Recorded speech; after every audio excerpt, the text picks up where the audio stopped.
hey, geek protagonist. Uh, I know my channel seems to be a lot of movie reviews, but I do, and I do talk about some other things, and I unbox to show things off. But uh, I will be talking about some more. Comic reviews are actually going to start up soon. I'm doing a lot in my house right now, like some repairs and things, so that's taking a little bit of time. I'm not handy like that, so I don't think I'm like, oh, it's just things that I'm like listing that I have to like get money for and stuff. So anyway, um, but at some point I will be starting my comic book reviews. I'm at least try to do like one a week or trade review at least. We'll see. I'll figure that out. Anyway, that's not what you're here for. You're here for, as you can see, the shirt, the Super Mario Brothers movie.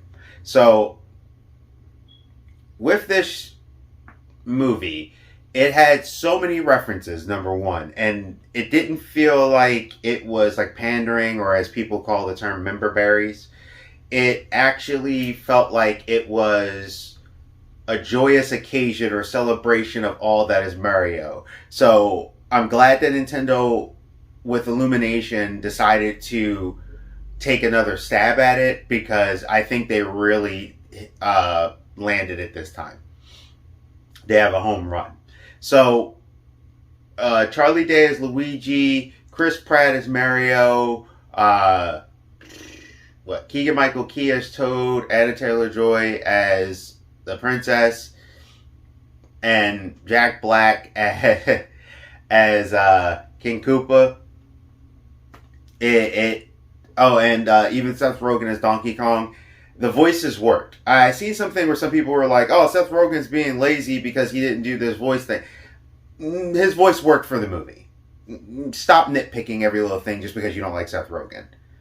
It's one of those situations where people keep saying Seth Rogen is trash. Yeah, he does trash human being things from time to time, and I guess with his stuff like that Santa Inc. garbage that I was going to review, and I couldn't even finish it. However, he also does The Boys and Invincible and Preacher.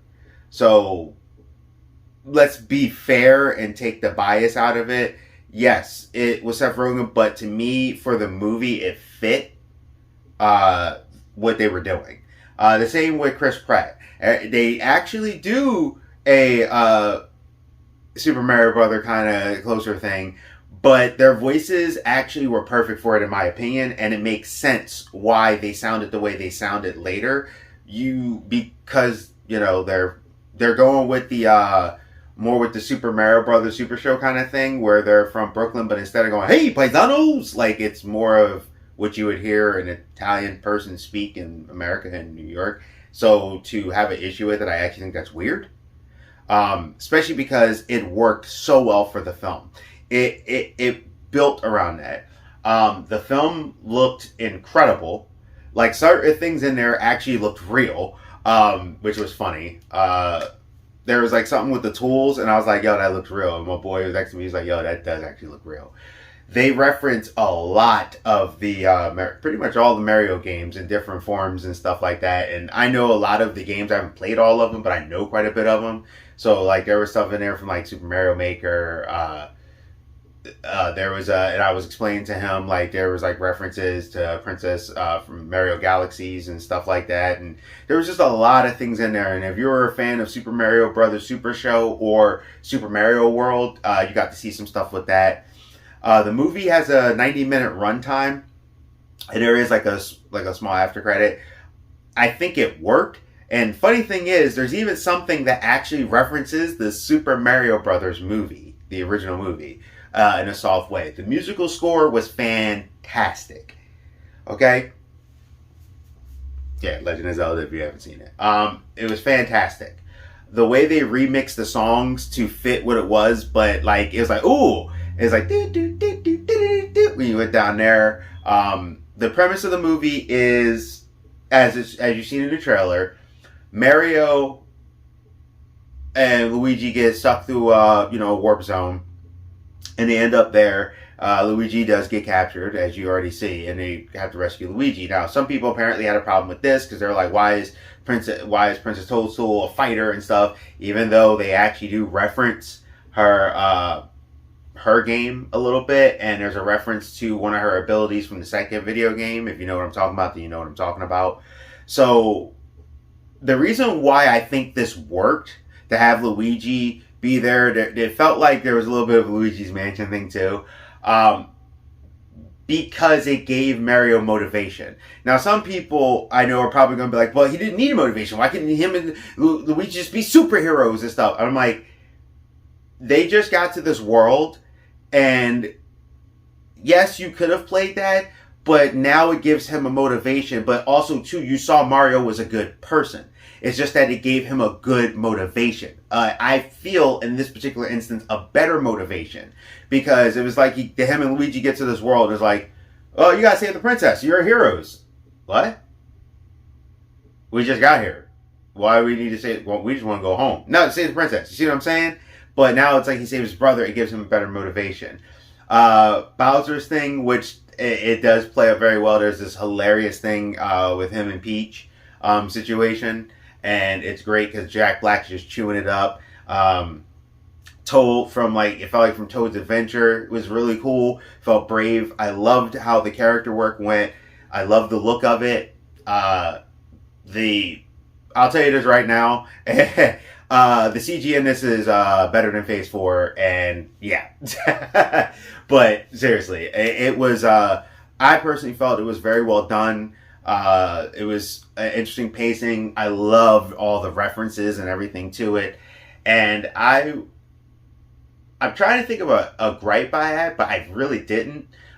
They did this thing where they it's not really a gripe. They could have went either way. They added like another 5 or 10 minutes. So there's a thing where they kind of go from one place to another. And I actually was completely fine with what they did because you got to see like quick scenery and things like that. But I know some people are like, oh, you're supposed to jump and blah, blah, blah, blah, blah. And we should have seen them do all this. And I'm like, it's a movie. Do we really need to? Play the game if you want to see that. That's how I felt when I started to hear that light complaint. Me personally, I'm like, no, we need to get to the situation. So you'll get your platformer thing, which you do. You get your stuff like that. So I'm like, you don't need it throughout the whole movie. You need it there. And also, too, how they explain the power-ups, which was really cool. I like the way they did them, actually, very much. So I personally thought the Donkey Kong thing was funny. And there was even references to Donkey Kong Country.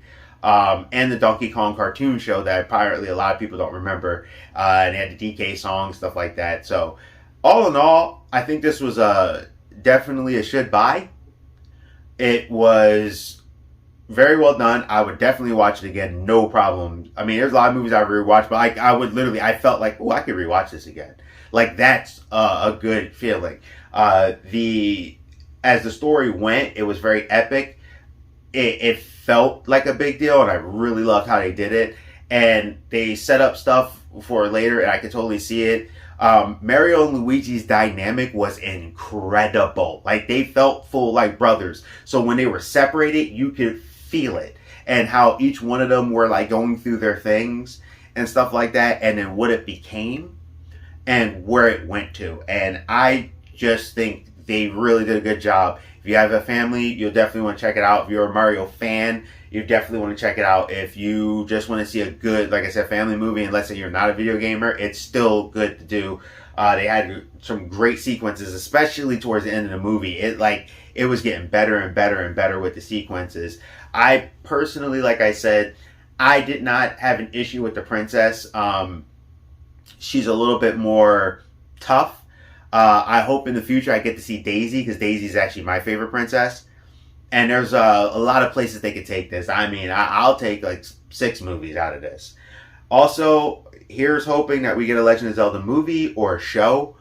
Me and my other friend go back and forth about this. He thinks there should be a Legend of Zelda movie. I personally think Legend of Zelda would be cooler as a show, like a 8 to 10 episode show. But I would take the movie, and I think the movie would be just fine. The only reason why is just because he's like an adventurer. However, I would love for them to do Metroid and kind of play it up like a horror, alien type of thing. And I think with Illumination, this stuff is like perfect. And I hope we get that. I really want to see a Metroid movie, and I want to see something with Legend of Zelda next. So, like I said, should buy. Tell me what you think. Did you see the movie? I give it, it's thumbs up. I had a great time. Geek Protagonist, you stay safe, you stay healthy, stay real. See ya.